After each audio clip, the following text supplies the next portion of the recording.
এই ওমরে ফারুক আমাদের মডেল, ঠিক কিনা? থার্ড ইন পজিশন এই পুরা উম্মতের মধ্যে ওনার পজিশন নাম্বার 3। 1 নাম্বার পজিশন বিশ্বনবীর, কার? 2 নাম্বার পজিশন কার? আবু বকর। 3 নাম্বার পজিশন কার? ওমরে ফারুকের। বিশ্বনবী বলতেন লা নবিয়্যা বা'দি, লা নবিয়্যা বা'দি, আমার পরে কোনো নবী নাই। ওয়ালা রাসূলা, আমার পরে কোনো রাসূলও নাই। আমার নবীর পরে আর কোনো নবী আছে? আমার নবীর পরে আর কোনো রাসূল আছে?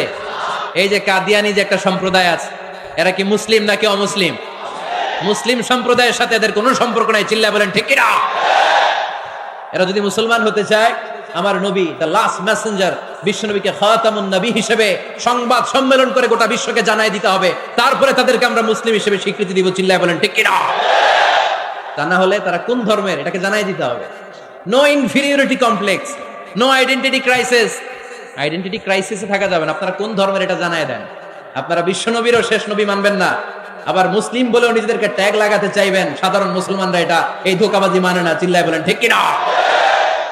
আমার নবীর পরে কোনো নবী নাই, আমার রাসূলের পরে কোনো রাসূল নাই, ঠিক কিনা? আল্লাহর হাবিব বলতেন লাউ কানা বা'দি নাবিয়্যুন লাকানা উমর, তবে আমার পরে যদি নবী হওয়ার যোগ্যতা কারো থাকে, আমার ওমরের ওই যোগ্যতা আছে। সুবহানাল্লাহ পড়েন। প্রভু তুমি বলেছো রাসূল দেবে না, বলনি দেবে না ওমর, বলনি দেবে না হামজা তারি, খালিদ বিজয় তুমি বলেছো রাসূল দেবে না। সুবহানাল্লাহ পড়েন। এজন্য আমরা একটা ওমর চাই। কয়টা? বেশি লাগবে? নেতার মতো নেতা কয়টা লাগে? জোরে বলেন কয়টা? Enough, that's enough. ওমরে ফারুক আওয়ার সুপার হিরো। ওনার সাথে বিশ্বনবী সাল্লাল্লাহু আলাইহি ওয়াসাল্লামের মুসাহারার সম্পর্ক ছিল। ওমরে ফারুক যে বিশ্বনবীর শ্বশুর, এটা অনেকে জানেই না। ওমরে ফারুক রাদিয়াল্লাহু তাআলা আনহু বিশ্বনবীর শ্বশুর ছিলেন। এটা আজকে নতুন শুনছেন। কে কে হাত তোলেন? দেখছেন হুজুর? সঠিক বলছি না আমি? অনেকে আমরা জানি না। মাশাআল্লাহ, জানতে লজ্জা নাই, শিখতে লজ্জা নাই। লজ্জা হচ্ছে অজ্ঞতায় আর মূর্খতায়, ঠিক কিনা? আমরা শিখতে রাজি আছি। যে কথা বলে আমরা তার ছাত্র। আমার আগে হুজুর কথা বলতেছিলেন, আমরা ছিলাম ছাত্র। এখন আমি কথা বলতেছি, এখন আমরা সবাই হয়ে গেছি ছাত্র, ঠিক কিনা? যিনি বলেন তিনি শিক্ষক, বাকিরা আমরা ছাত্র, ঠিক কিনা? 4 খলিফার 2 খলিফা, ইসলামের 4 খলিফার 2 খলিফা বিশ্বনবীর মেয়ের জামাই, আর বাকি 2 খলিফা বিশ্বনবীর শ্বশুর। সুবহানাল্লাহ পড়েন। সাইয়েদনা আলী রাদিয়াল্লাহু তাআলা আনহু, সাইয়েদনা উসমান যুন নূরাইন বিশ্বনবীর মেয়ের জামাই। উসমান রাদিয়াল্লাহু তাআলা আনহুর কাছে বিশ্বনবী 2 মেয়েকে বিয়ে দিয়েছিলেন। একজন মারা যাওয়ার পরে আরেকজন। বিশ্বনবী বলেছেন এরপরে আরেকটা থাকলে ওইটারও বিয়ে দিতাম। সুবহানাল্লাহ পড়বেন না? 2 জন ছিল মেয়ের জামাই আর 2 জন ছিল শ্বশুর।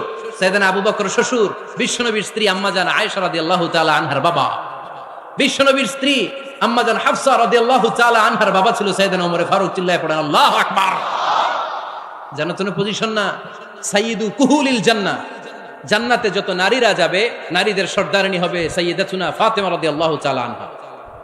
এই ফরিদপুরের যত ইয়াং স্টাররা তোমরা যারা জান্নাতে যাবে, তোমাদের লিডার হবে সাইয়েদনা হাসান আর হুসাইন রাদিয়াল্লাহু তাআলা আনহুমা। আর বয়স্ক মুরব্বীরা যারা জান্নাতে ঢুকবেন, আপনাদের লিডার হবে সাইয়েদনা আবু বকর আর সাইয়েদনা ওমর ফারুক রাদিয়াল্লাহু তাআলা আনহু। সুবহানাল্লাহ পড়তে পারলেন না?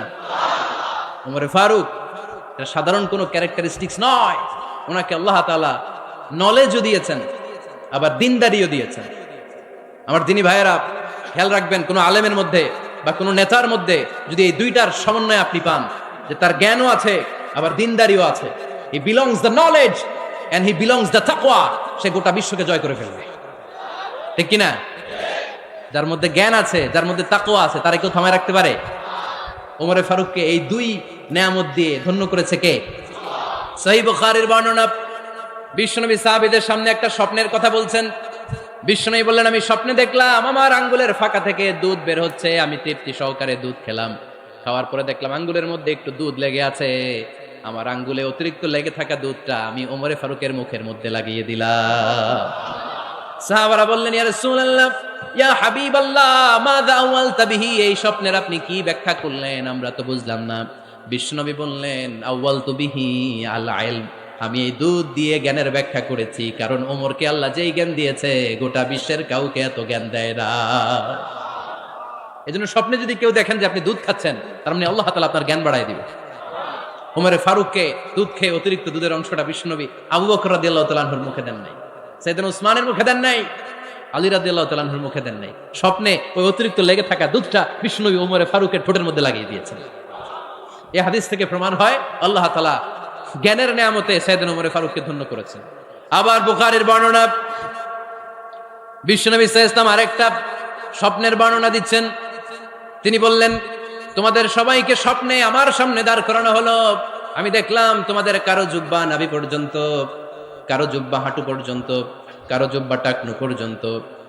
ওমরে ফারুককে যখন স্বপ্নে আমার সামনে দাঁড় করিয়ে দেয়া হলো, আমি দেখলাম ওমরের জুব্বা এত লম্বা, ওমর টেনে হিচড়ে তার জুব্বা নিয়ে সামনে হেঁটে যাচ্ছে। সাহাবারা বললেন, ফামাযা আওয়ালতা বিহি ইয়া রাসূলুল্লাহ, ও আল্লাহর রাসূল, এই স্বপ্ন দিয়ে আপনি কি বুঝাতে চাইলেন? আমরা কিছু বুঝলাম না। বিশ্বনবী বললেন, আউয়ালতু বিহি আদ-দীন, আমি এই হাদিসের দ্বারা দ্বীনের ব্যাখ্যা করলাম। যার জামা যত লম্বা তার দ্বীনদারি তত বেশি। সুবহানাল্লাহ, আসতে পড়েন। স্বপ্নে দেখলেন কোন সাহাবীর জুব্বা নাভি, কোন সাহাবীর হাঁটু, কারোটা টাকনু, কিন্তু ওমরে ফারুকের জুব্বা এত লম্বা, ইয়াজুরু সাওবাহু, তিনি তার জুব্বা টেনে হিচড়ে যাচ্ছেন। বিশ্বনবী বললেন, এটা দ্বারা আমি দ্বীন, আমি তাকওয়া, দ্বীনদারি, তাকওয়া, এটার ব্যাখ্যা করেছি। তার মানে ওমরে ফারুকের তাকওয়ার সামনে সব তাকওয়া পানি হয়ে যাবে। কোন সুবহানাল্লাহ। আল্লাহ তাআলা সাইয়েদনা ওমরে ফারুককে দ্বীনের জ্ঞান দিয়েছেন, তাকওয়া দিয়েছেন। যুবক ভাইরা, যাকে আল্লাহ তাআলা দ্বীনের জ্ঞান দেয়, যাকে আল্লাহ তাআলা তাকওয়ার এই গুণ দিয়ে সমৃদ্ধ করে, তার জন্য গোটা বিশ্বের সব দরজাগুলোকে ওপেন করে দেয় কে? কত বড় মুত্তাকি ছিলেন সাইয়েদনা ওমরে ফারুক। মদিনার সমাজে কয়জন মুনাফিক ছিল বিশ্বনবী ছাড়া কেউ বলতে পারতেন না। বিশ্বনবী কোন সাহাবীকে মুনাফিকদের লিস্ট দিয়ে যান নাই, একজন সাহাবী ছাড়া। দেখি কেউ বলতে পারেন কিনা ওই সাহাবীর নাম? কি নাম? হুযায়ফা ইবনুল ইয়ামান রাদিয়াল্লাহু তাআলা আনহু। উনাকে বলা হতো সাহিবু সিররি রাসূলিল্লাহ, আল্লাহ রাসূল সাল্লাল্লাহু আলাইহি ওয়াসাল্লামের গোপন তথ্যের ধারক বাহক। সুবহানাল্লাহ পড়বেন না?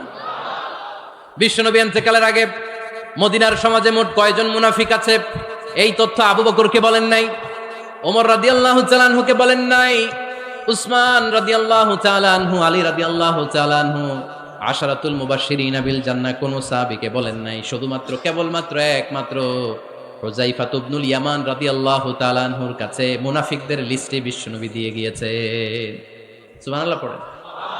মদিনায় কারা কারা মুনাফিক কেউ জানতো না, হুযায়ফা ছাড়া। কে ছাড়া? নামটা আজকে মুখস্থ করেন, যাতে অন্য কোনো ওয়াজে কেউ জিজ্ঞেস করলে বলতে পারেন।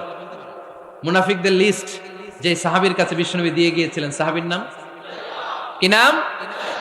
নামটা কেমন লাগে? ভাল লাগে? অনেকে আমারে জিজ্ঞেস করে, হুজুর আমার ছেলে হবে আগামী মাসে, একটা নাম দেন। নাম দিয়ে দিলাম হুযায়ফা। যাদের হবে ছেলে, এলাকার যাদের নেক্সট কয়েক মাসে ছেলে হবে, খালি হুযায়ফা চলবে। কি চলবে? ভাল লাগে? নামটা ভাল লাগে?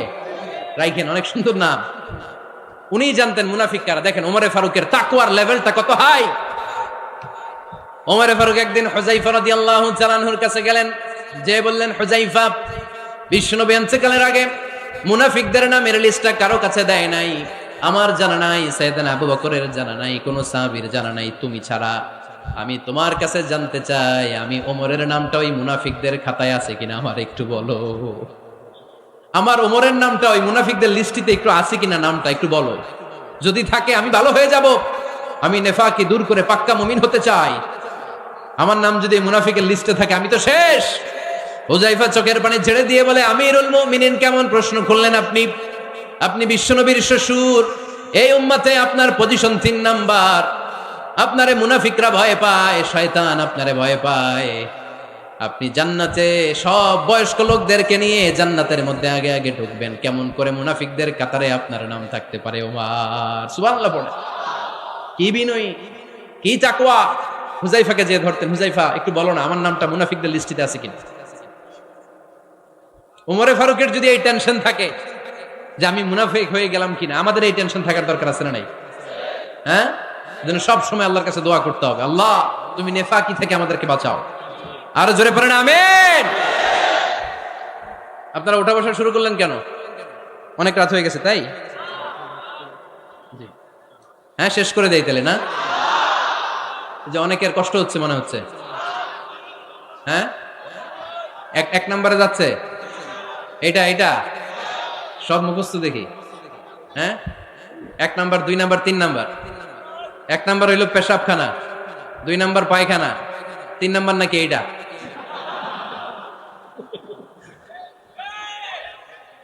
আছে না নাই?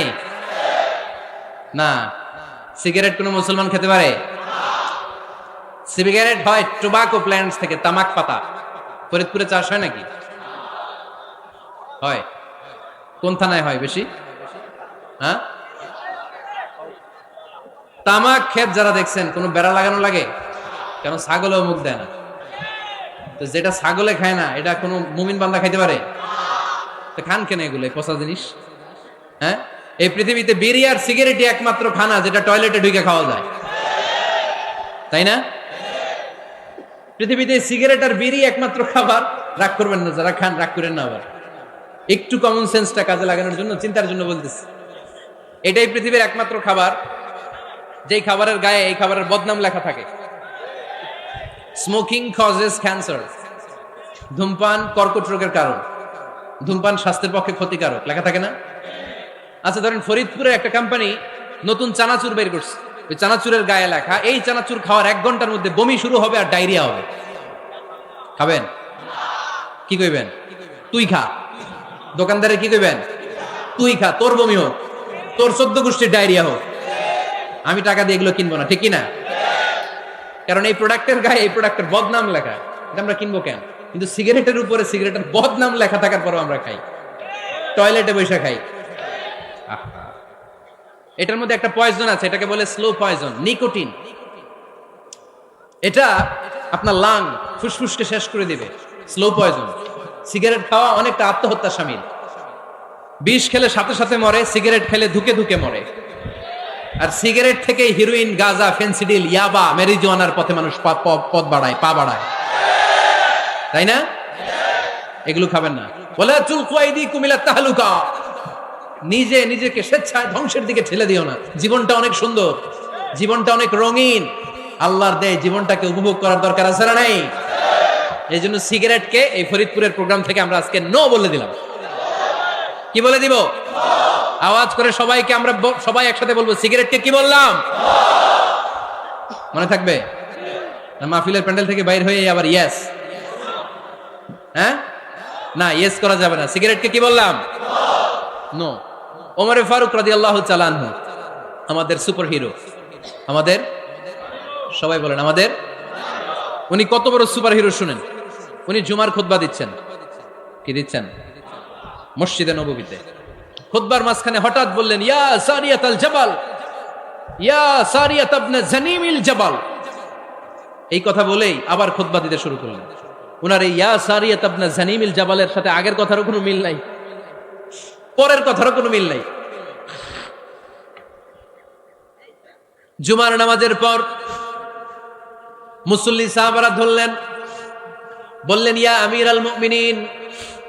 খুতবার মাঝখানে হঠাৎ করে ইয়া সারিয়াত ইবনে জালিমিল জাবাল বলে আপনি চিৎকার করলেন কেন? আপনার এই বাক্যের সাথে আপনার খুতবার আগের বাক্যের কোনো মিল নাই, আপনার খুতবার পরের বাক্যেরও কোনো মিল নাই। এই কথা আপনি কারে বললেন? কারে উদ্দেশ্য করে বললেন? এই কথার তাৎপর্য কি আমাদেরকে বুঝিয়ে বলেন। ওমরে ফারুক বললেন, আমি যখন খুতবা দিচ্ছি আমি দেখতে পেলাম ওই যে কয়েক মাস আগে আমি আমার মুসলিম সেনাবাহিনী পারস্যে আক্রমণের জন্য পাঠিয়েছি, বর্তমান ইরানের ওই বিশাল এলাকাতে পারস্যে আমি আমার ব্যাটালিয়ন পাঠিয়েছি। আমি হঠাৎ করে দেখতে পেলাম আমার মুসলিম বাহিনীর সেনাপতি যুদ্ধের এক পর্যায়ে তার ডানে আছে উপত্যকা, বায়ে আছে পাহাড়, সে পাহাড়ি রাস্তা ছেড়ে দিয়ে উপত্যকার দিকে যেতে শুরু করেছে। আমি দেখতে পেলাম আমার মুসলিম বাহিনী যদি উপত্যকার দিকে ছুটে বেড়ায়, কাফির মুশরিকরা আমার মুসলিম বাহিনীকে কচুকাটা করে ফেলবে। তাই আমি এখান থেকে তাদেরকে কমান্ড দিয়ে বলেছি, ইয়া সারিয়াতাল জাবাল, উপত্যকার দিকে নয় পাহাড়ের দিকে যাও, তাহলেই তোমাদের বিজয় নিশ্চিত হয়ে যাবে। উপত্যকার দিকে যেও না, ইলাল জাবাল, ইলা সারিয়াতিল জাবাল, পাহাড়ের দিকে ছোট। সাহাবারা অবাক, ঘটনা কি? উনি বসে আছেন মদিনায় মসজিদে নববীর মিম্বারে দাঁড়িয়ে, উনি যদি ইয়া সারিয়াতাল জাবাল বলে, এটা কি ইরানে যাবে নাকি? ও মিয়া, তখনকার সময়ে বর্তমানের মতো মোবাইল ছিল নাকি? ইন্টারনেট ছিল নাকি? কিছু ছিল? খালি মুখে আমি যদি বলি ইয়া সারিয়াতাল জাবাল, এটা ইরানে যাবে? ইন্ডিয়ায় যাবে, ঢাকায় তো যাবে না, ফরিদপুর শহরেই তো বসবে না, ঠিক কিনা? কিন্তু এটা আমিরুল মুমিনিন বিশ্বাসী সাহাবারা বিশ্বাস করে নিল। কিছু মুনাফিক ছিল, এরা কয় না ঝামেলাস, এটা তো সম্ভব না, এক কাজ করি, এই সেনাপতি যখন বিজয়ী বেশে মদিনায় ফিরে আসবে আর আমরা ধরবো। এরা দিন গুনতে লাগলো, এই সেনাপতি মুসলিম বাহিনী নিয়ে পারস্য জয় করে কবে ফিরে আসবে।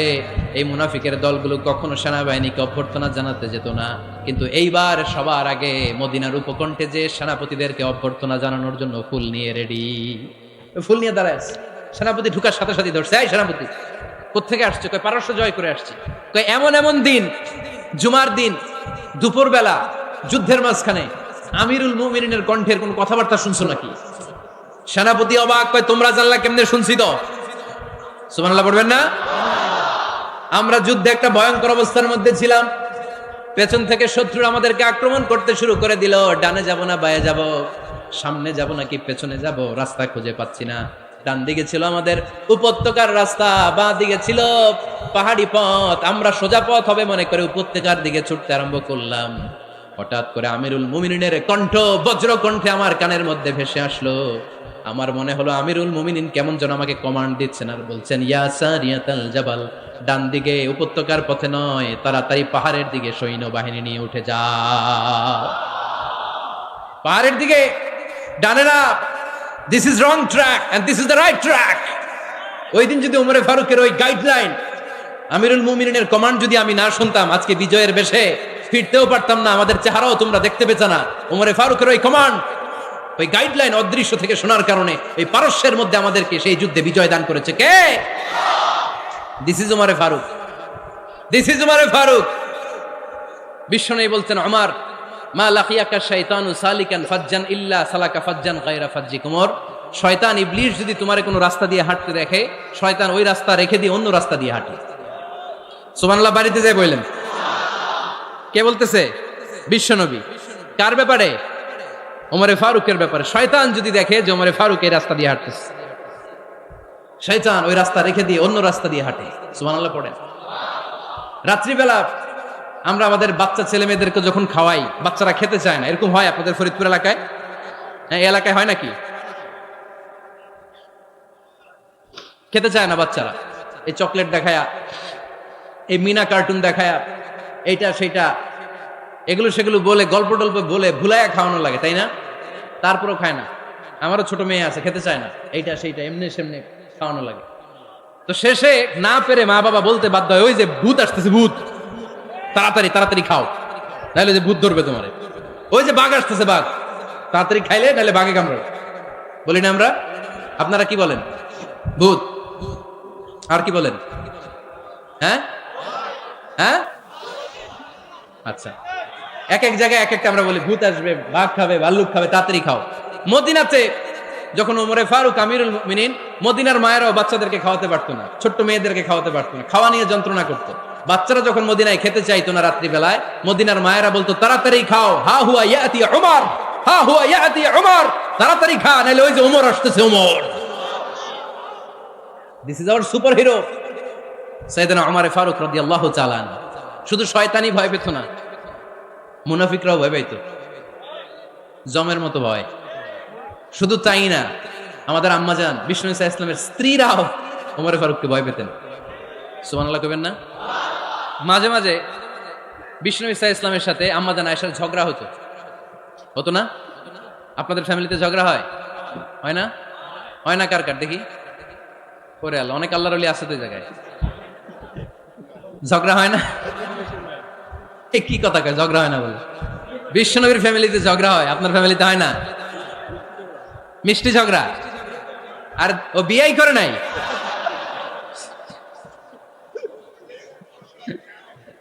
ঝগড়া তো হবেই, দাম্পত্য জীবনের মজাটাই তো এখানে। কখনো ঝগড়া, কখনো আনন্দ, একটু বৃষ্টি, একটু রোদ, একটু হাসি, একটু কান্না, ভালো লাগা ভালোবাসা শেয়ার করে নেয়া, মিলেমিশে একাকার হয়ে যাওয়া, ঠিক কিনা? তো আল্লাহর হাবিব সাল্লাল্লাহু আলাইহি ওয়াসাল্লামের সাথে আম্মাজান আয়েশার ঝগড়া হতো। তো একদিন ঝগড়া হয়ে দুইজন রেগে আছে। খবরদার, দুইজন রেগে থাকবেন না আবার। একজন রাগলে আরেকজন থেমে যাবেন, কারণ এই ছোট্ট ঝগড়া থেকে এটা অনেক সময় বিচ্ছেদের দিকে গড়ায়। আমার প্রিয় ফরিদপুরবাসী, ভাবি রেগে গেলে আপনি রাইগেন না ওই দিন। আপনি একটু ঠান্ডা থাকেন। আবার আপনি রেগে গেলে, আমার মাইকের আওয়াজ যদি ভাবিরা শুনেন, আপনারা রেগে যায় না, একটু ঠান্ডা থাকবেন। দুইজনে রেগে গেলে তো তৃতীয় বিশ্বযুদ্ধ শুরু হবে, তাই না? একজন রেগে গেলে আরেকজন ঠান্ডা। কারণ এই সামান্য ঝগড়া থেকে ইগোর কারণে এটা বিচ্ছেদ আর ডিভোর্স পর্যন্ত করায়। আর শয়তান এখানে উস্কানি দেয়। কারণ ইমানদারদের ফ্যামিলি ভাঙতে পারলে শয়তান সবচেয়ে বড় খুশি হয়, আর ইমানদারদের ফ্যামিলি টিকে থাকলে খুশি হয়ে যায় কে? আম্মা জান আয়েশা রাদিয়াল্লাহু তাআলা আনহার সাথে বিষ্ণু ইসা ইসলামের ঝগড়া হতো মাঝে মাঝে। একবার ঝগড়া হলো, বিষ্ণু ইসা ইসলামের রাগ, আম্মা জান আয়েশাও রাগ। বিষ্ণুই বললেন, আয়েশা ঝগড়া করে আর কতক্ষণ থাকবো, আসো মিটমাট করি। আয়েশা রাদিয়াল্লাহু বললেন, ঠিক আছে মিটমাট করব। তো বিষ্ণু ইসা ইসলাম বললেন, মিটমাটের জন্য কারে ডাকবো? ওমর রে ডাকি। কয় না, ওমর রে না, ওমর গালিজ, ওমর অনেক রাগে, আমার ডর লাগে। কয় তাহলে তোমার আব্বারে ডাকি। কয় ডাকেন। কি খুশি! মেয়েদের মধ্যে অভ্যাসটা আছে না নাই? তাহলে তোমার আব্বারে ডাকি, ডাকেন। ডেকে নিয়ে আসা হলো। আবু বকর রাদিয়াল্লাহু তাআলা আনহু দাঁড়ালেন, আম্মা জান আয়েশা দাঁড়ালেন, বিশ্বনবীও দাঁড়ালেন। বিশ্বনবী বললেন, আয়েশা তোমার আব্বা আসছে, এবার ঘটনা খুলে বলার পালা। তুমি বলবা নাকি আমি বলবো? আম্মা জান আয়েশা বললেন, আপনি বলেন। তবে ওয়ালা তাকুল ইল্লা হাক্কান, যেটা ঘটছে ওইটাই বললেন, মিথ্যা কথা কইেন না। আবু বকর রাদিয়াল্লাহু তাআলা আনহু রেগে মেগে আগুন। কি এই কথা তুমি কেমন করে বলো? বিশ্বনবী কি মিথ্যা কথা কখনো বলবে? রেগে মেগে দিলেন মেয়ের গালে এক চড়। বানিয়ে বলতেছি না, মুসনাদ আহমদ ইবনে হাম্বলের হাদিস। বাবার হাতের থাপ্পড়কে আম্মা জান আয়েশা উল্টে বললেন। সাইয়েদনা আবু বকর রাগে গড়গড় করছেন, আবার মারার জন্য তেড়ে গেলেন। এবার বাঁচার জন্য আম্মা জান আয়েশা বিশ্বনবীর পিছনে যে আশ্রয় নিলেন, বিশ্বনবী বাঁচানোর জন্য দুই হাত মেলে দাঁড়িয়ে গেলেন। পড়েন সুবহানাল্লাহ। বিশ্বনবী যখন দুই হাত মেলে দাঁড়িয়ে গেলেন, সাইয়েদনা আবু বকর রাদিয়াল্লাহু আনহু থেমে গেলেন। সাইয়েদনা আবু বকর রাদিয়াল্লাহু তাআলা আনহু ঘর থেকে বের হয়ে বারান্দায় দাঁড়ালেন। পড়েন সুবহানাল্লাহ। এবার বিশ্বনবী আম্মা জান আয়েশার কাছে যেয়ে বলেন, ইয়া আয়েশা কাইফা রাআইতিনি আনকাসতুকি মিনার রাজুল, দেখছো কেমনে বাঁচাইলাম? আমি না থাকলে বর্তমানে ফেলতো আজকে। আমি বাঁচাইছি তোমারে, আমি, আমার লগে ঝগড়া করো তুমি। লজ্জায় পড়ে আম্মা জান আয়েশা খিলখিল করে হেসে দিলেন, বিশ্বনবীও হেসে দিলেন। দুইজনের হাসির মধুর আওয়াজ শুনে সাইয়েদনা আবু বকর বাইরে থেকে অবাক, কিরে এতক্ষণ না ঝড় তুফান, এখন দেখি হাসি। সালাম দিয়ে অনুমতি নিয়ে ভিতরে ঢুকলেন। ঢুকে দেখেন আম্মা জান আয়েশাও হাসে, বিশ্বনবীও হাসে। এ হাসি দেখে আবু বকর রাদিয়াল্লাহু আনহু হেসে দিলেন। আরশের উপর থেকে খুশি হয়ে গেলেন কে? এবার সাইয়েদনা আবু বকর রাদিয়াল্লাহু তাআলা আনহু বললেন, ইয়া রাসূলুল্লাহ আশরিকানি ফি সিলমিকুমা কামা আশরাকতুমানি ফি হারবিকুমা। ও নবী, যুদ্ধ লাগলে, দুইজন যুদ্ধ লাগলে মীমাংসার জন্য যেমনি আমারে ডাকেন, এরকম হাসি আর আনন্দের মুহূর্তেও আমারে একটু ডাইকেন। আশরিকানি ফি সিলমিকুমা কামা আশরাকতুমানি ফি হারবিকুমা। নবী, আপনাদের মধ্যে ঝগড়া লাগলে সন্ধি করার জন্য আমারে যেমনি ডাকেন, আপনাদের হাসি খুশি আনন্দ খুনসুটি এই মজাদার মুহূর্তগুলোতে আমারে বঞ্চিত রাখেন না, আমার একটু ডাইকেন। সুবহানাল্লাহ পড়েন। এই মুসনাদ আহমদ ইবনে হাম্বলের হাদিস শোনার উদ্দেশ্য হচ্ছে, বিশ্বনবী প্রথমে ওমর ফারুকের নাম বলেছিলেন। সাইয়েদনা আয়েশা বলে, না আমি ডরাই। হাইবাত, দিস ইজ কল্ড হাইবাত ওমর। একবার বিশ্বনবীর সব বিবিরা ধরলেন, ও নবী আমাদেরকে এটা দেন, ওইটা দেন, ঘরে এইটা নাই, ওইটা নাই, ওইটা নাই। বিশ্বনবীকে, আমার কাছে কিচ্ছু নাই, যদি এমনি আমার বউ হয়ে থাকতে চাও থাকো, তাহলে যা, তা না হলে যা লাগবে কিনে দেবো, সাথে সাথে তালাকও দিয়ে দিব। কিছু দিতে পারবো না, আমার নাই তো, সামর্থ্য নাই। কিন্তু বিবিরাও ছাড়া না, এটা দেন ওইটা দেন। বিশ্বনবী রহমতের নবী, বিবিদেরকে বুঝাতেও পারেন না। বিবিরা আবদার করতেছে, নবী এটা লাগবে, ওইটা লাগবে। ইন দ্য মিন টাইম বিশ্বনবী একজনের সালাম শুনতে পেলেন। কে যেন দরজায় দাঁড়িয়ে বলতেছে, আসসালামু আলাইকুম। বিশ্বনবী দরজার দিকে তাকালেন, তাকিয়ে বললেন, ওয়া আলাইকুমুস সালাম। আর বুঝতে পারলেন এটা আমার ওমরের সালাম। সালাম দেওয়ার পরে বিবিদের দিকে তাকায় দেখে একজন বিবিও নাই, সব অন্দরমহলের ভিতরে দৌড়। সুবহানাল্লাহ পড়তে পারলেন না? This is our super hero Omar. এরকম ওমর একটা লাগবে, চিল্লায় বলেন কয়টা? একটা ওমর গোটা বিশ্বকে সোজা করে দিবে। একটা ওমর সবল আর দুর্বলের সব পার্থক্য দূর করে দিবে। মাজলুমের উপর জালিমের অত্যাচারের অবসান ঘটায় দিবে। গোটা বিশ্বটাকে সাম্য, মৈত্রী, ভালোবাসার ইনসাফ দিয়ে পরিপূর্ণ করে দিবে। সেই ওমরের অপেক্ষায় আমরা। নিজের ছেলেকে 80টা বেত মেরেছেন। কয়টা? 80টা বেত মেরেছে। এই ব্যাপারে অনেকগুলো বর্ণনা পাওয়া যায়। সবচেয়ে সহিহ বর্ণনা হচ্ছে মুয়াত্তা ইমাম মালিকের বর্ণনা। ওমর ফারুক রাদিয়াল্লাহু তাআলা আনহুর ছেলে আব্দুর রহমান মারুফুন বিআবি শাহমা ছিলেন মিশরে। ওখানে নাবিজ খেয়েছিলেন। নাবিজ হচ্ছে আরব দেশের লোকেরা দুধের মধ্যে শক্ত খুরমা রাত্রেবেলা ঢেলে দিত। ঢেলে দিলে সারা রাত ওই খুরমার রসটা দুধের সাথে মিশে দুধটা লাল হয়ে যেত। এটারে সকালবেলা খেত, খুব সুস্বাদু, এটাকে বলে নাবিজ। কিন্তু এটা রাতে ভিজাইলে সকালেই খাইতে হয়, রেখে দিলে আবার একটু সমস্যা হয়, এটা অনেকটা তারির মতো হয়ে যায়, মাতলামি চলে আসে। তো ওমরে ফারুকের ছেলে নাবিজ খেয়েছেন, মদ খাননি, নাবিজ। কিন্তু নাবিজ খাওয়াতে সাকরান চলে এসেছে। সাকরান চলে আসাতে এটা যখন প্রমাণিত হয়েছে, আমর ইবনুল আস রাদিয়াল্লাহু তাআলা আনহু নাকি 80 বেত মেরেছেন মিশরে। কয় বেত? নিয়ম হচ্ছে সবার সামনে, কিন্তু সবার সামনে না মেরে একটু গোপনে মেরেছে। এই তথ্য যখন ওমরে ফারুকের কাছে এসেছে, উনি বললেন না, মারতে হবে সবার সামনে, আলাদা মাল্লা কেন? ও মদিনায় ফিরে আসলে আমি আবার 80টা মারব। মদিনায় ফিরে আসার পরে সাইয়েদনা ওমরে ফারুক ওই আগের 80টারে আর ধরেন নাই, নিজ হাতে আবার 80টা বেত মেরেছেন। এই বেত মারার 1 মাস পরে এই আবু শাহমা ইন্তেকাল করেছে। অনেক ঐতিহাসিক বলে এই বেতের আঘাতে মরেছে, কেউ কেউ বলেছে নিজের রোগের কারণে মরেছে। কিন্তু দিস ইজ দ্য ইনসাফ সিস্টেম অফ আমার। নিজের ছেলে বলে ছেড়ে দেয় নাই। এখন নিজের ছেলে হইলে 7 খুন মাফ, নেতার ছেলে হইলে 10 খুন মাফ, এলাকার মোড়লের ছেলে হইলে 10 খুন মাফ। নো পার্সিয়ালিটি ইন ইসলাম। ইসলামে পার্সিয়ালিটি নাই। আপনি নেতার ছেলে হন, আপনি বিজনেস ম্যাগনেটের ছেলে হন, আপনি যেই হন না কেন, ইসলামের দৃষ্টিতে সবাই সমান। চিল্লায় বলেন ঠিক কিনা? বনু মখজুমিয়া গোত্রের এক নারী চুরিতে ধরা পড়ল। সাহাবারা বললেন, নবী, মদিনার সবচেয়ে ভেরি প্রেস্টিজিয়াস এন্ড ডিগনিফাইড ফ্যামিলির মেয়ে, আপনি হাত কাইটেন না, কারণ ইসলামের নিয়ম চুরি করলে কি কেটে দাও। বিষ্ণু বললেন, বলো কি? হাত না কাটার জন্য তোমরা আমাকে রেকমেন্ড করছো? এটা আল্লাহর আইন, পৃথিবীর কেউ রেকমেন্ড করলো শোনার ক্ষমতা আমার নাই, কারণ আইনটা দিয়েছে কে? লাউ কানাত ফাতিমাতু বিনতি মুহাম্মাদিন সারাকাত লাকাতা মুহাম্মাদুন ইয়াদাহা। আরে বনু মাকসুমিয়া মেয়ে তো দূরের কথা, আমার কলিজার টুকরা ফাতেমাও যদি আজ চুরিতে ধরা পড়তো, তার হাত কেটে দিতে আমি 1 মিনিটও দেরি করতাম না। দিস ইজ ইসলাম। এই হচ্ছে ওমরে ফারুকের মানাকিব। এরকম ওমরে ফারুক কয়টা লাগবে? আওয়াজ করে বলতে হবে, কয়টা লাগবে? একটা লাগবে।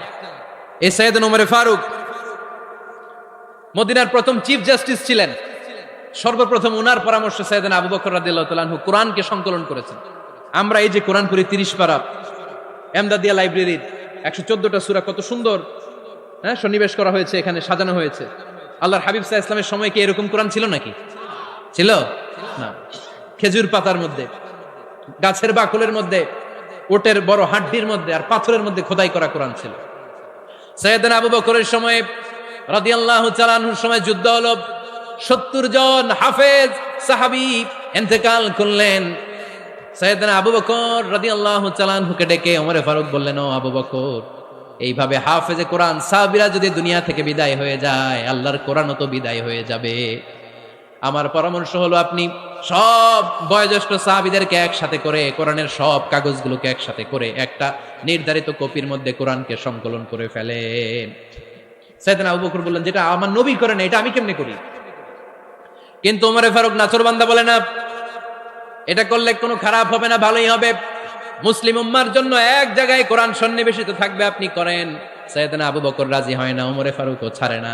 ওমরে ফারুক বলতে বলতে এমন ভাবে সাইয়েদনা আবু বকর রাদিয়াল্লাহু তাআলা আনহুকে ধরলেন, সব শেষে সাইয়েদনা আবু বকর ওমরে ফারুকের কথায় কোরআন সংকলনে রাজি হয়ে গেলেন। পড়েন সুবহানাল্লাহ। উনি বললেন, ওমর যখন আমাকে বারবার বুঝাতে লাগলো, আল্লাহ তাআলা আমার হৃদয়টা ওমরের কথা শোনার জন্য খুলে দিলেন। আল্লাহ তাআলা কেমন যেন আমাকে ইলহাম করলেন, আবু বকর করো, এই কাজের মধ্য দিয়ে আমি আমার কোরআনকে গোটা বিশ্বে জীবিত রেখে দেব। This is Omar. এই যে আমরা হিজরি সনের যে আমরা গণনা করি, এই হিজরি সনের প্রবর্তক হচ্ছে সাইয়েদনা ওমরে ফারুক। সাইয়েদনা ওমরে ফারুক এই হিজরি সনের গণনা শুরু করেছেন। সাহাবারা বলল, আমিরুল মুমিনিন, খ্রিস্টানদের ঈসাই সন আছে, আমাদের মুসলমানদের কোনো সন নাই। আমাদের একটা সন থাকলে আমাদের জিজিয়া নিতে, আমাদের যাকাতের টাকা উত্তোলন করতে অনেক সুবিধা হবে। ওমর ফারুক বললেন, তাহলে কোন সালকে হিজরি, কোন সালকে মুসলিম সাল হিসেবে আমরা ঘোষণা দিতে পারি? একজন বলল, আমার নবী যেই সালে জন্মগ্রহণ করেছেন ওই সালে। ওমর ফারুক বললেন, না, আমার নবীর জন্ম আমাদের জন্য খুশির দিন, কিন্তু এটা আমাদের জন্য প্রেরণা নয়, প্রেরণা নবীর কাজে, ঠিক কিনা? আরো কিছু সাহাবারা বলল, তাহলে যেই সালে আমার নবী ইন্তেকাল করেছে ওইটারে প্রথম সাল ধরেন। ওমর ফারুক বললেন, না, যেদিন তিনি ইন্তেকাল করেছেন এটা আমাদের দুঃখের দিন, এটা আমাদের প্রেরণা নয়। আমাদের প্রেরণা হচ্ছে বিশ্বনবীর ত্যাগ, তিতিক্ষা আর কাজের মধ্য দিয়ে। জোরে কোন ঠিক কিনা? ওমর ফারুক বললেন, যেদিন বিশ্বনবী ইসলাম রক্ষায় নিজের মাতৃভূমি ছেড়ে মক্কা থেকে মদিনায় গিয়েছেন, ওই দিনটাকে হিজরি প্রথম দিন ধরে আমরা হিজরি সাল গণনা করে শুরু করে দেব। ওইটাই হচ্ছে হিজরি সন। সেখান থেকে হিজরি সনের প্রবর্তন করেছেন সাইয়েদনা ওমর ফারুক রাদিয়াল্লাহু তাআলা আনহু। এই যে স্টেট গভর্নমেন্ট, এই যে প্রিজন, জেলখানা, ক্যান্টনমেন্ট, সচিবালয়, গণভবন, বঙ্গভবন, মুক্তিযোদ্ধাদের ভাতা, রাষ্ট্রীয় ভাতা, এই সব নিয়ম কানুন সাইয়েদনা ওমর ফারুক তার রাষ্ট্রীয় আমলে তিনি নিজে করেছেন। চিল্লায় পড়েন আল্লাহু আকবার। মুসলমানদের আলাদা কারেন্সি, নিজস্ব মুদ্রা ব্যবস্থা নিজে চালু করেছেন। সৈনিকদের মধ্যে যারা বিবাহিত প্রতি 6 মাস অন্তর অন্তর 1 মাসের ছুটি কাটাতে তারা ফিরে আসবে, সাইয়েদনা ওমর ফারুক চালু করেছেন। চিল্লায় আওয়াজ করে পড়েন আল্লাহু আকবার। এই যে আমরা 20 রাকাত সালাতুত তারাবি পড়ি রমাদানে, পড়েন না আপনারা? এটা সাইয়েদনা ওমর ফারুক চালু করেছে। সুবহানাল্লাহ পড়তে পারলেন না? কোরআনে মোট 22টা আয়াত আছে যেখানে সাহাবারা ইনডিসিশনে ভুগছিলেন। বিশ্বনবীর মত একটা, ওমর ফারুকের মত আর একটা। এই 22 জায়গায় আল্লাহ তাআলা বিশ্বনবীর মতের পক্ষে আয়াত নাজিল না করে ওমর ফারুকের মতের পক্ষে কোরআনের আয়াত নাজিল করেছেন। আওয়াজ করে পড়েন আল্লাহু আকবার। এদিকে উঠলেন কেন আপনারা? যারা উঠছেন আমার দিকে তাকান।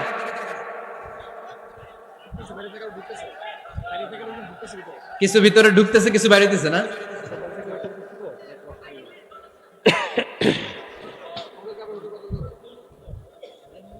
সাইয়েদনা ওমর ফারুক, আমরা সাহাবীদের জীবন চরিত পড়তে চাই না? কত যে অনুপ্রেরণামূলক দৃষ্টান্ত সাইয়েদনা ওমর ফারুক আমাদের জন্য রেখে গিয়েছেন।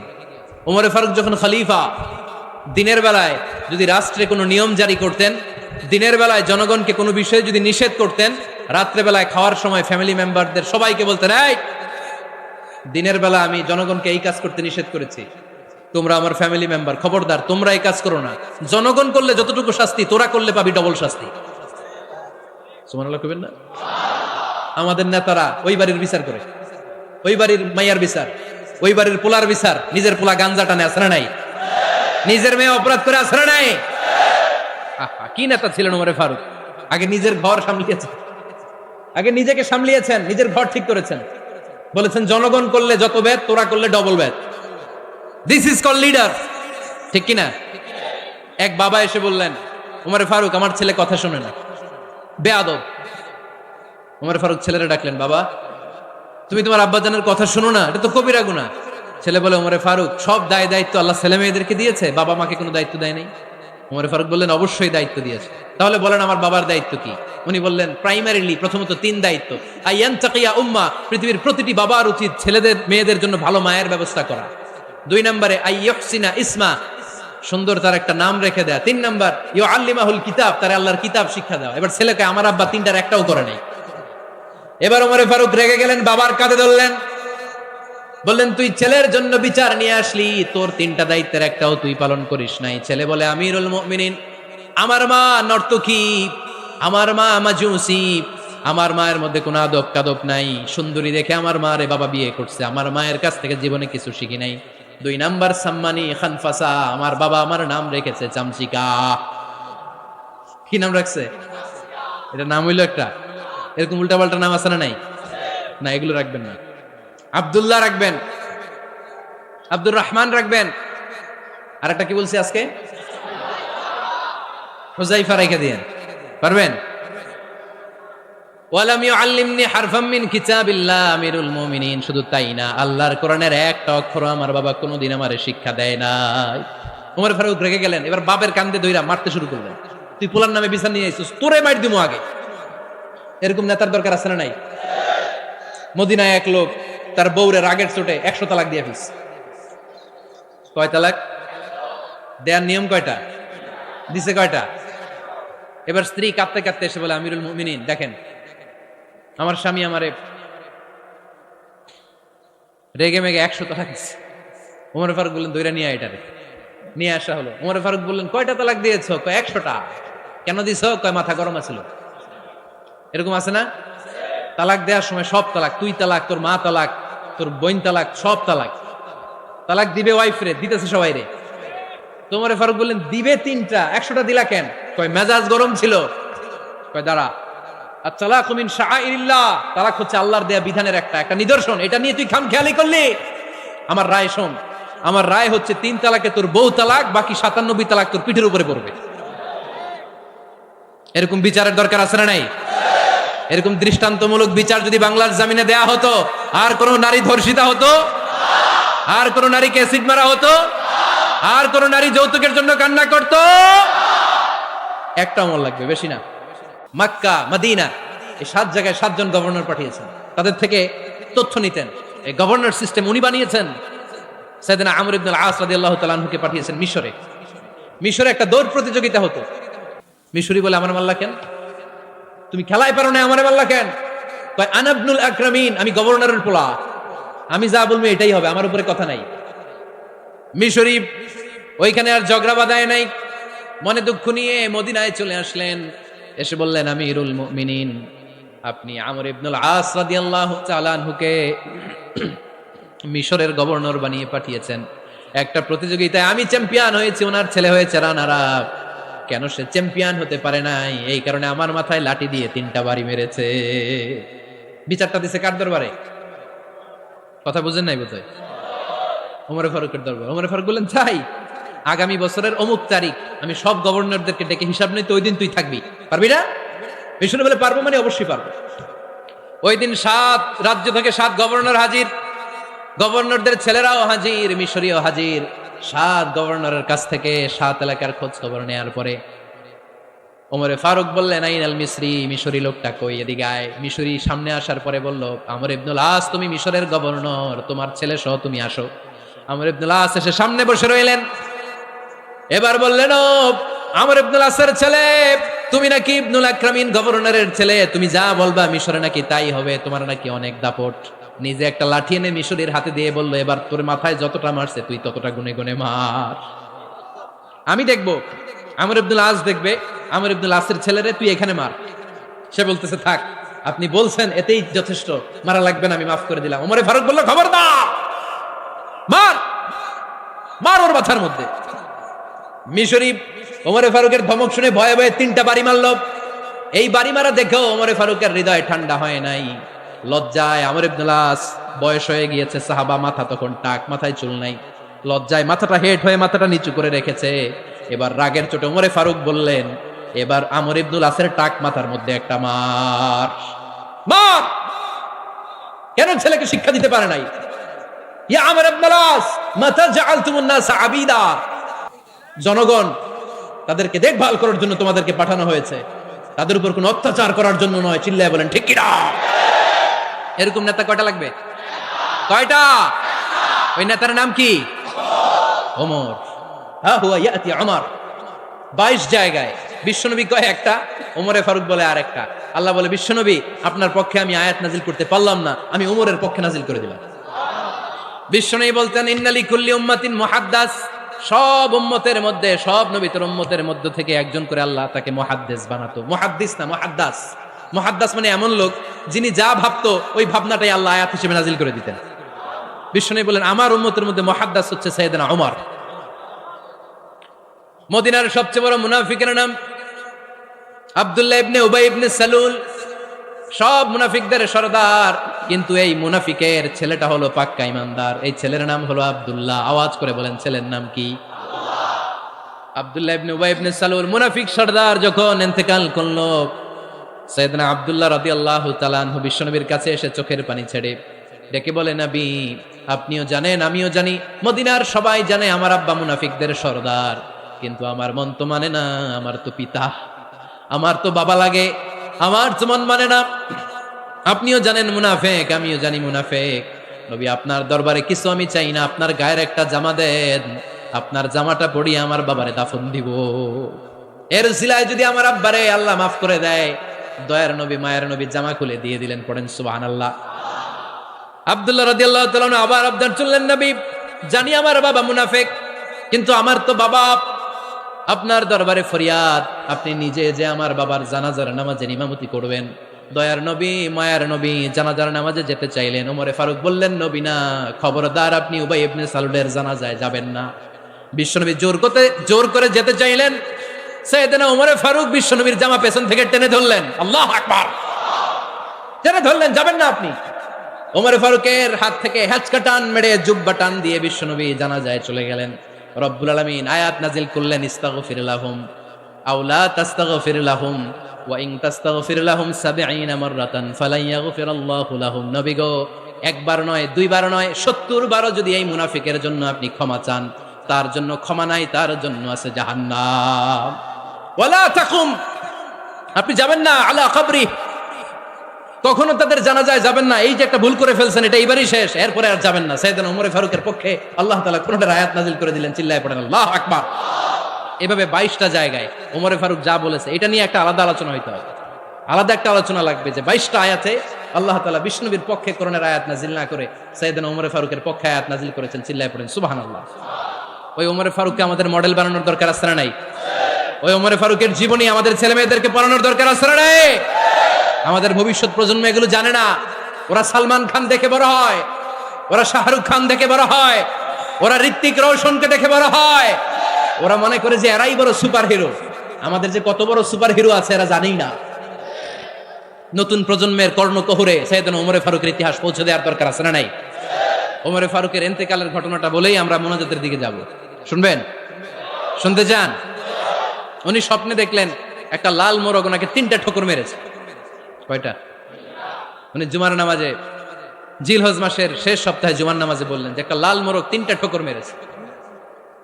মুগীরা ইবনে শুবা রাদিয়াল্লাহু তাআলা আনহুর দাস আবু লুলু আল মাজুসি, এই লোকটা খঞ্জর বানাতে পারত। মুগীরা রাদিয়াল্লাহু তাআলা আনহুর দাস। মুগীরা প্রতিদিন 4 দিরহাম করে চার্জ করত, যেহেতু দাস।